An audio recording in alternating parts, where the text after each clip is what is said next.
Okay, hello again everyone. Today's topic, economics. Now, this is what we're going to cover: the GDP, economic indicators, business cycle, economic theory, fiscal versus monetary policy, and interest rates. Now, this is just touching the surface of economics, but this is the bulk of what you need to know for the test. There's probably another 20-30%, but I don't want to do a whole hour on economics. I'll bore you.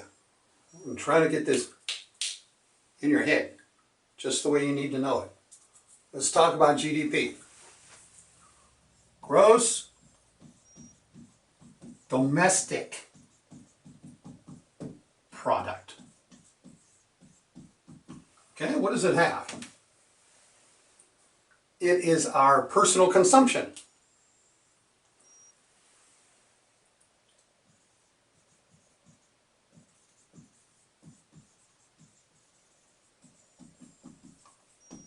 But what of?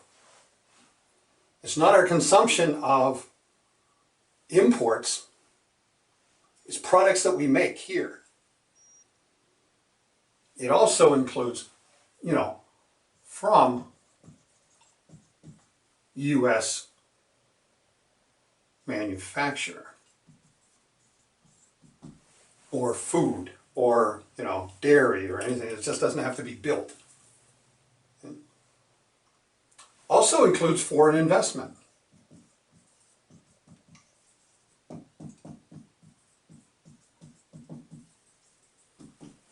Money that we take and send overseas to invest. It's going to enrich us here. Okay, and that's the goal. Exports.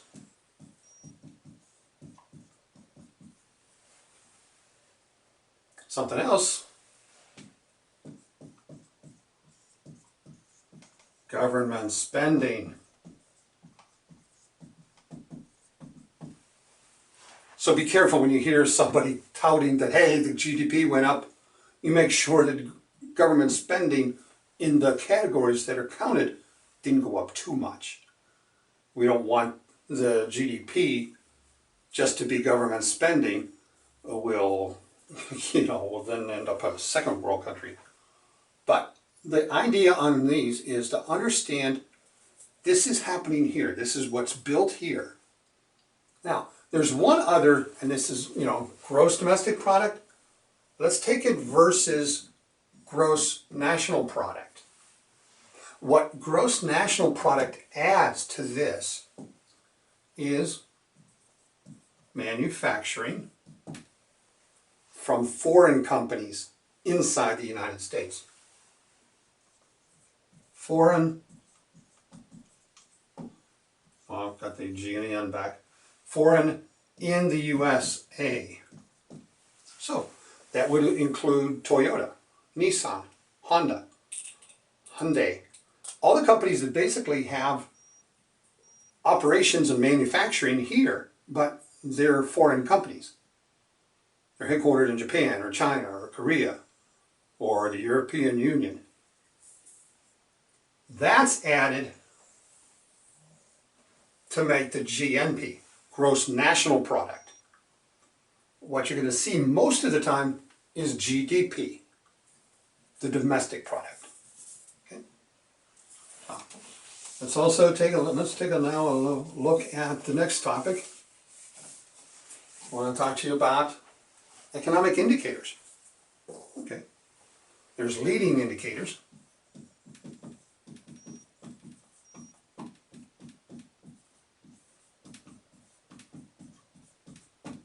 You should be following in your book or writing this down in some format. But I'm not going to list all of them. Well, first of all, they'll put me to sleep. And I'm standing, so I don't want to go fall right down. But what do these do? And the next one would be coincident indicators.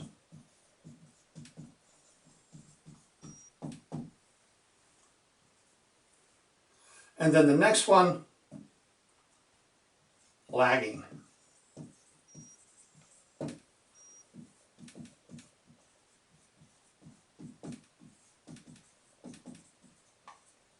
forecast. This forecasts, the leading indicators forecast. It doesn't say, hey, it's going to change. It's just saying, based on all these items, and there's, there's probably a dozen items. Do all of them have to change for that to be so? No, a majority. If there's 13 indicators, then 7 changing would show the future. Or even if they didn't change, 7 or a majority of them are this way. Well, that's what we got now. Hey, guess what? That's the future. It's not going to change. These are going to tell us if we are on the same path or if there is going to be a change. It forecasts. Coincidence, these indicators, once again, a majority of the various indicators that are called coincident, basically is going to confirm. It's going to confirm the situation that we're in. If everything's positive, if a majority of them are positive, moving upwards in a good manner, then we've got a positive. It's going to confirm a positive situation. Lagging indicators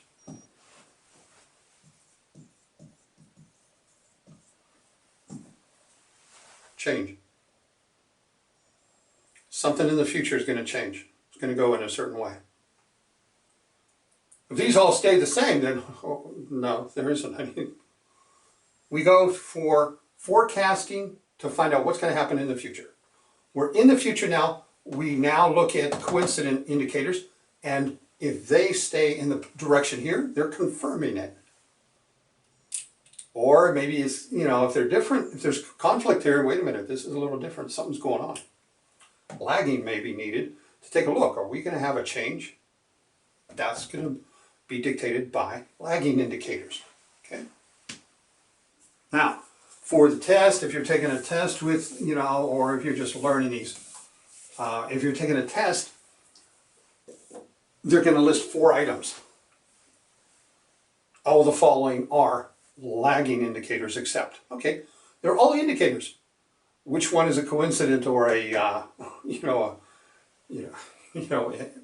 coincidence or the other, the leading. So yes, you can recognize all of them. That doesn't mean they're all the same type. So get an idea of what they're looking at when you get into the economics and the indicators. Next on the line is the business cycle. And we see this I've been seeing this I'm 62 years old, so I've been seeing it for about 47. In my later years in high school, I started seeing this. So what do we got here? We got expansion. We got peak. Contraction. Trough. Does this look about right? This is probably what you've seen. And it's wrong.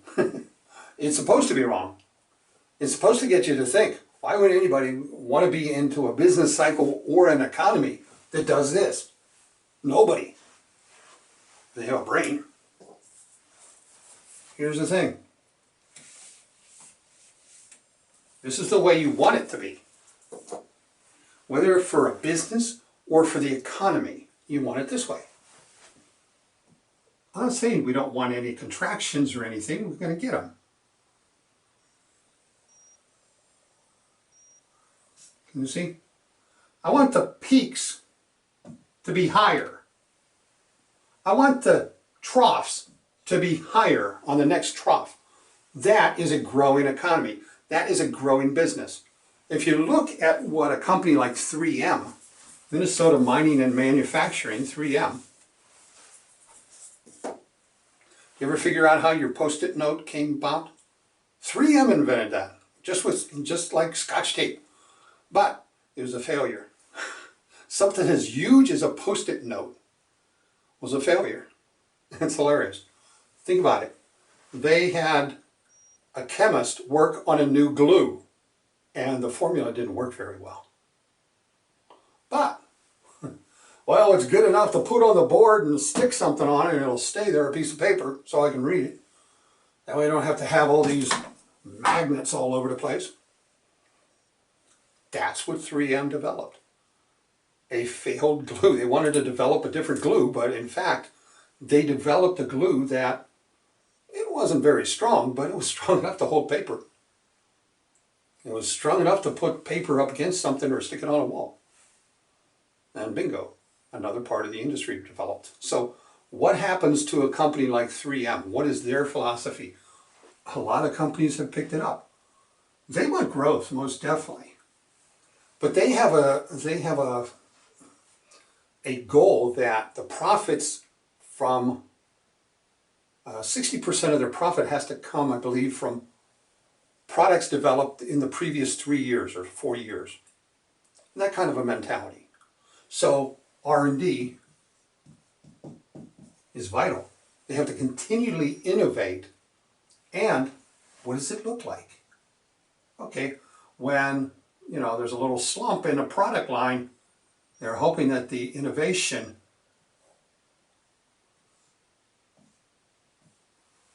raises that trough so that it can recover and sales can go up again. A little bit of a peak, okay, down. Oh, well, they want the new products to go up.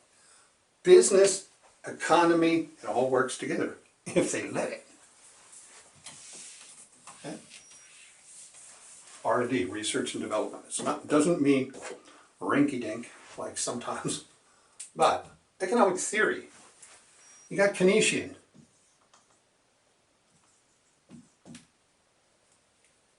Sorry about that. I butchered his name. I don't agree with what he says, but I don't have to butcher the name, do I? Sorry about that. John?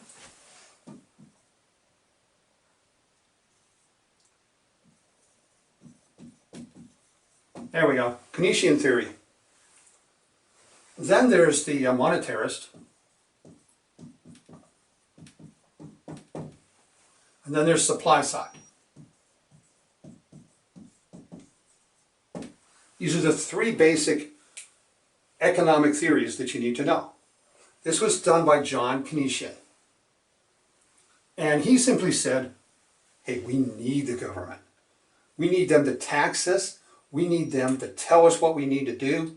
We need them to spend money to help this economy. We need them to dictate what happens. So,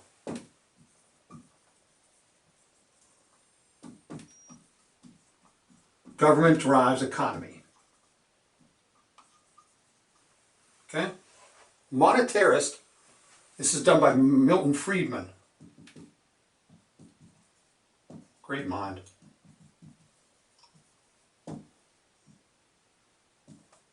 Federal Reserve. Okay, he wants the Federal Reserve to control it. He wants the Federal Reserve to come in and say, we have to control the economy, we have to control the money supply. And that's what the Federal Reserve does. Okay, the Federal Reserve controls the money supply. The M1, the M2, the M3. Look it up. That's part of your job. I can't go through it all. Now, they dictate how much money is available in the economy, how they want to tighten it, or if they want to loosen the money and let it be more available. They do that by adjusting interest rates, by increasing reserves or decreasing reserves, or decreasing the interest rates, right? Or buying and selling U.S. securities. Okay? Now, the supply side is basically stay out of business. Government should stay out of business. They don't know how to run a lemonade stand anyway, so why should they dictate the business all the time? Certainly, they understand the need for regulation. Nobody's going against that. And certainly, they need taxation. But take it easy on the business side. We're the ones who provide the jobs, not you. That's supply side economics. Minimal intrusion of government in business. They can regulate it all they want, but show some moderation in most cases. Here, oh, they want to lock up the CEOs. They want to basically control the economy completely. They want to tax, and they want government to do the spending. They think that's going to help. Oh, it's part of the GDP. Get over it. I mean, there's a limit. There's some of everything needed. I'm not going to deny that. But it can't be all this. It can't be all this either, because we need the regulation and proper taxation.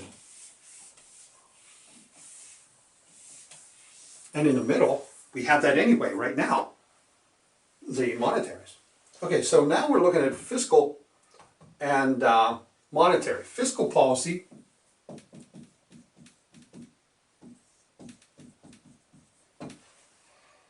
monetarist.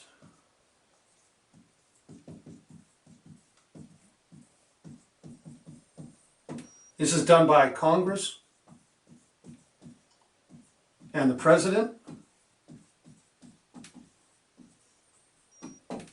Laws, taxes.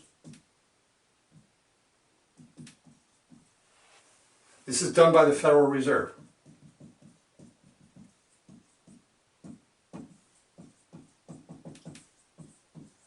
Okay? Chicken or the egg? Which one are you? Which one do you think came first? The chicken or the egg? This is clear cut. A lot of people don't think it.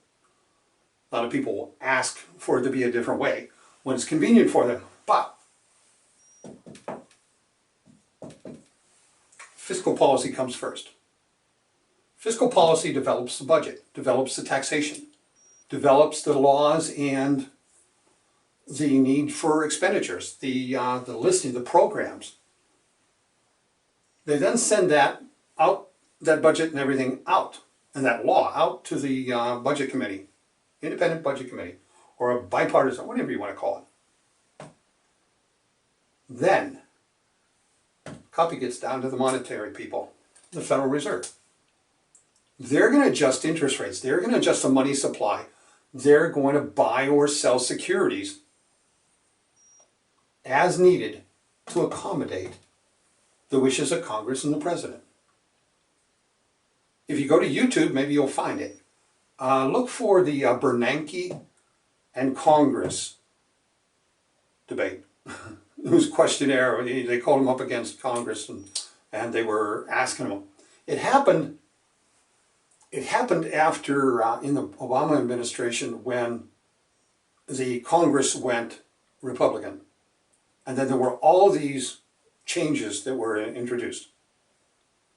And it turned out Congress called Bernanke up and said, don't you think this is wrong? Don't you think that we should do something different? What about all these changes? And Bernanke stood his ground and he said, in moderation, over time, yeah, it's good. Well, we can't do all this and this all at once? No. But that's not what's been laid out. Over time, yes, change is good. Do it this way, this way, this way. It can work. Can work, all this stuff. So they're fighting back and forth on him. But he said, wait a minute. I'm just doing my deed. I'm just adjusting interest rates. I'm just adjusting the money supply based on what you're doing in Congress. If you don't, what are you going to do? Just print up money? Take it back when you don't, confiscate it later on? That's my job. Not to print the money, but to regulate the flow of the money that you're going to print, that you're going to put into the economy, that you're going to require to do everything that you want. That's fiscal policy written. This is laws, taxes. Federal Reserve, they can't make law. They can make rules and regulations, but that's it. Monetary policy. Okay. What's next? The last one is interest rates. On interest rates, what do we need to know? There's a few that are going to be on the test. You're probably going to get 3 of them. So what do we have? We have the prime rate. We have the discount rate.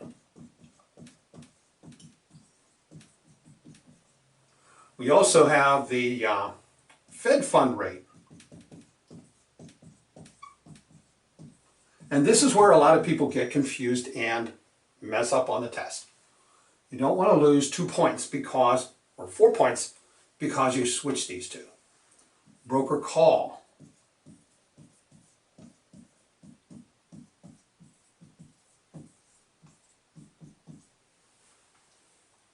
Could also be just a broker loan rate, however you want to look into it.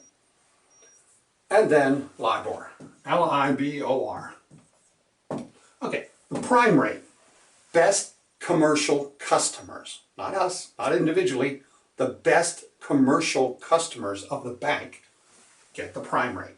Let's say it's 4% for whatever. If you and I apply for a credit card or a bank loan, what are they going to do? They're going to say, well, we're going to charge you prime rate plus 7. It's all going to depend on our credit rating, right? Right. And the type of money we're looking for. The discount rate and the Fed fund rate. Oh, that needs a talking to. Discount rate. Let's take a look at this. Set by the Federal Reserve. I know you think I messed up, but the discount rate is set up by the Federal Reserve. It's the rate they charged member banks.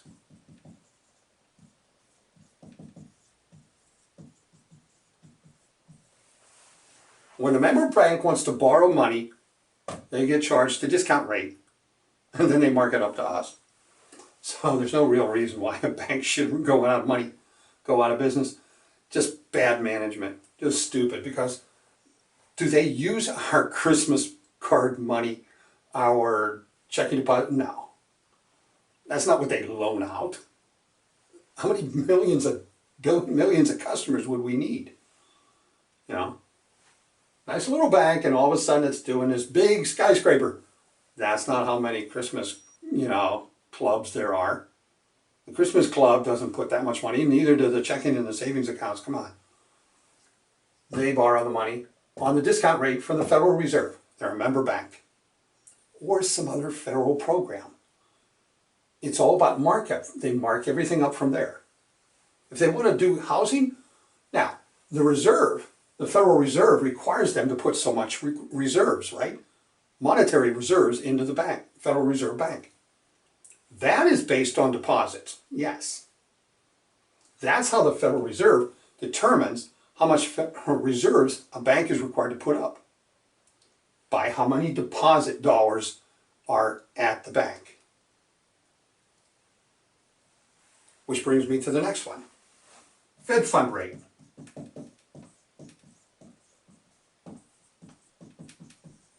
Okay, remember the reserves? Let's say Chase, KeyBank. Let's say KeyBank had a lot of deposits. They did a promotion. And it came down to they didn't have enough reserves. It's going to take them a day to get the money to the Federal Reserve, but it has to show up by the end of today. Chase has excess reserves. Chase will loan to KeyBank on the Fed fund rate between banks. It's what one bank charges another to meet the Federal Reserve requirements. Piece of cake, right? Okay, Fed funds meeting the Fed fund reserve requirements. The discount rate is charged by the Federal Reserve to member banks. Let's finish up the last couple, then I'll let you go. Don't go away now. Hold on. So the broker loan rate, or the broker call loan rate, margin. For margin accounts, a local bank, a commercial bank, or a bank under the, basically the broker-dealer is a customer of that bank. they're going to charge the broker-dealer so much for borrowing money to pay for transactions on margin. The broker-dealer doesn't pay that 50%. The bank ponies up 50% to the brokerage firm. The brokerage firm has you sign an agreement for margin saying that they can take it as collateral, and they mark it up.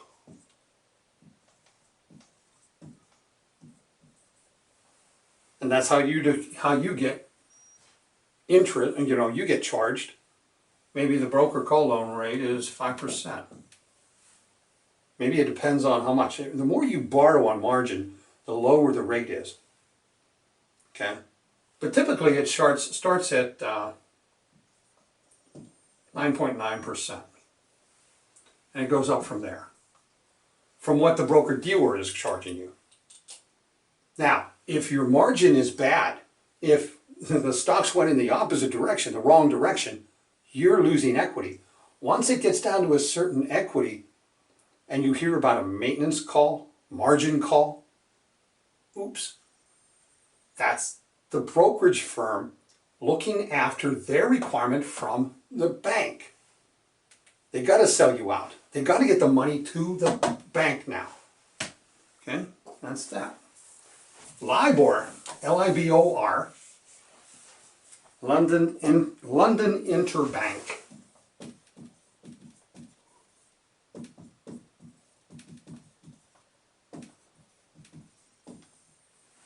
London Interbank, there's 5 or 6 major banks in England, very strong in Europe. Well, this is the rate they charge each other, short term.